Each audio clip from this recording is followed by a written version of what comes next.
नमस्कार बच्चों, एडोबिला point channel में आपका स्वागत है। आज हम छुट्टियों के बाद पुनः वर्कशीट के साथ उपस्थित हुए हैं और आज की वर्कशीट है क्लास 9 के हिंदी की वर्कशीट नंबर 15।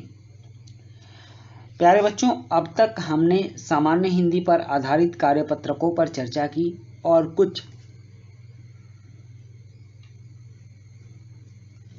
अपठित गद्यांश और अपठित पद्यांशों पर हमने कुछ प्रश्नोत्तर किए। आइए आज हम पाठ्य पुस्तक के पाठों में से कबीरदास जी द्वारा रचित साखियां पाठ की कुछ साखियों पर चर्चा करें। सबसे पहले हम यह समझ लें कि कबीरदास की साखियां क्या हैं। साखी कबीरदास ने नीति, व्यवहार, एकता, समता, ज्ञान और वैराग्य आदि समझाने के लिए साखी का प्रयोग किया है। कबीर की साखियों में दोहा छंद का प्रयोग सर्वाधिक किया गया है, सबसे अधिक किया गया है। और कबीर की साखियों पर गोरखनाथ और नामदेव की साखी का प्रभाव दिखाई देता है।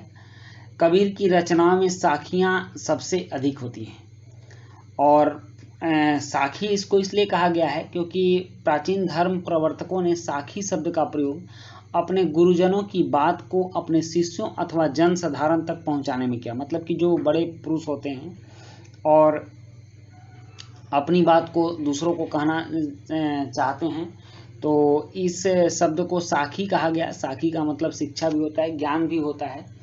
अपने गुरु के शब्दों की पवित्रता को बनाए रखने के लिए साखी शब्द का प्रयोग किया जाता है। वे साखी देकर यह सिद्ध करना चाहते थे कि इस प्रकार की दशा का अनुभव पहले भी हो चुका है, आप इनसे कुछ सीख लीजिए। तो वैसे ही कुछ साखियां यहाँ दी गई हैं जिनकी चर्चा आपके वर्कशीट में है।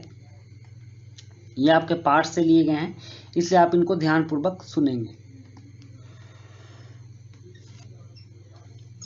मान सरोवर सुभर जल, हंसा केली कराही, मुक्ता फल मुक्ता चुगे, अब उड़ी आना तना जाही। मानसरोवर यह हिमालय में स्थित एक बहुत ही पवित्र धार्मिक झील है। सुभर जल मतलब जल से भर जाना, हंसा मतलब हंस, केली मतलब खेलना, कराही मतलब खेल करता है। मुक्ता फल मुक्ता चुगे, और मुक्ता फल मोतियों को चुनना, मुक्ता फल मोतियों को चुनना कहा जाता है। हंस भली प्रकार जल में भरे हुए मानसरोवर में कीड़ा कर रहे हैं, जैसे यहाँ अर्थ लिखा हुआ है। वहां वे मोतियों को चुन रहे हैं और उनकी अन्यत्र जाने की इच्छा भी नहीं है। अर्थात हंस रूपी जीव मानसरोवर रूपी ईश्वर स्मरण में रम जाता है। मतलब कि यहाँ कहना चाहते हैं कि हमारा जब मन, हमारा जब आत्मा ईश्वर के प्रेम में रम जाती है तो अब उसे कुछ भी अच्छा नहीं लगता और वहीं रमे रहना चाहती है। तो उसको भी उसी में आनंद मिलने लगता है। उसके लिए ईश्वर का स्मरण ही मोतियों के चुगने के समान है और उसमें अन्यत्र जाने की इच्छा भी नहीं होती। मतलब कि जो भगवान को पसंद करते हैं, भगवान के सानिध्य में जाते हैं, उनसे ज़्यादा आनंद उनको कहीं नहीं मिलता है, इसलिए वो वहीं चिपके रहते हैं। दूसरा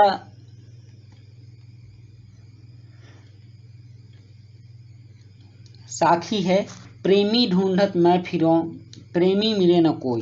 कह रहा है कि परमात्मा के प्रेमी को मैं खोजता फिर रहा हूँ, परंतु कोई भी प्रेमी ऐसा नहीं मिला। प्रेमी को प्रेमी मिले सब विष अमृत होए।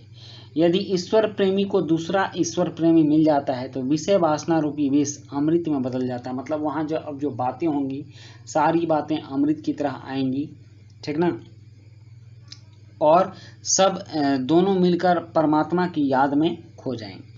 अब यहाँ कुछ अपरिचित शब्द है, जैसे मानसरोवर। मानसरोवर क्या है? तो मानसरोवर हिमालय पर्वत में स्थित एक पवित्र झील है। और सुभर क्या है? सुभर मतलब अच्छी तरह से भरा हुआ।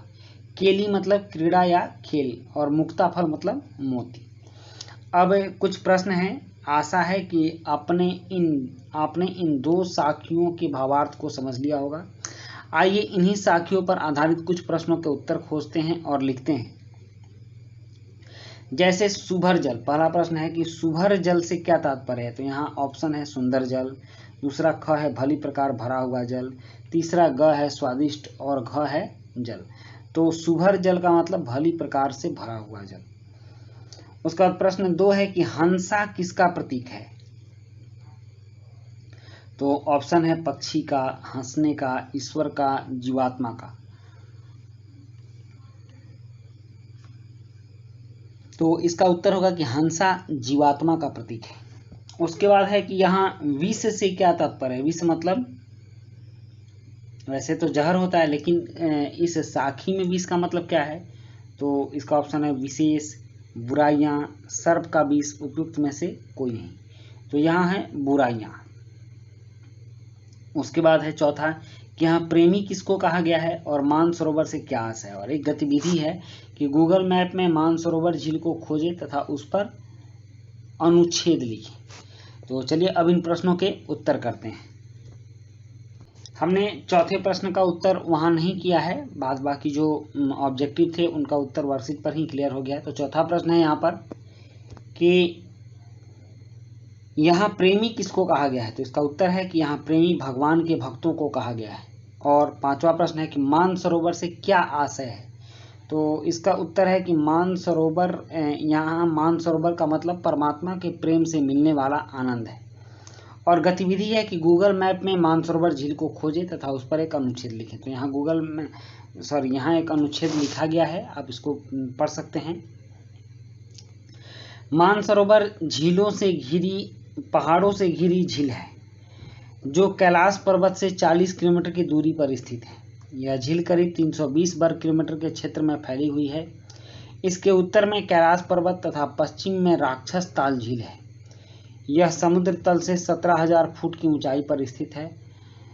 यह 300 फुट गहरे मीठे पानी की झील है। मान्यताओं के अनुसार कहा जाता है कि इसकी उत्पत्ति भागीरथ की तपस्या से भगवान शिव के प्रसन्न होने पर हुई थी।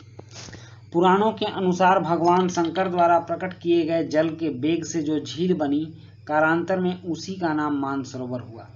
यहाँ पहुँचने का मार्ग उत्तराखंड, हिमाचल प्रदेश, सिक्किम और नेपाल के काठमांडू से प्रारंभ होता है। तो बच्चों, ये थी आपकी आज की वर्कशीट, जिसमें हम लोगों ने कुछ प्रश्नोत्तर भी किया और बहुत सारी ज्ञान वर्धक बातों को हमने जाना। और ये कबीर की साखियाँ से ली गई थी जो आपके चैप्टर में है। तो इसी के साथ ये वीडियो कंप्लीट होती है। वीडियो अच्छी लगी हो तो लाइक, सब्सक्राइब, कमेंट जरूर कीजिएगा। मिलते हैं नेक्स्ट वीडियो में। Thank you.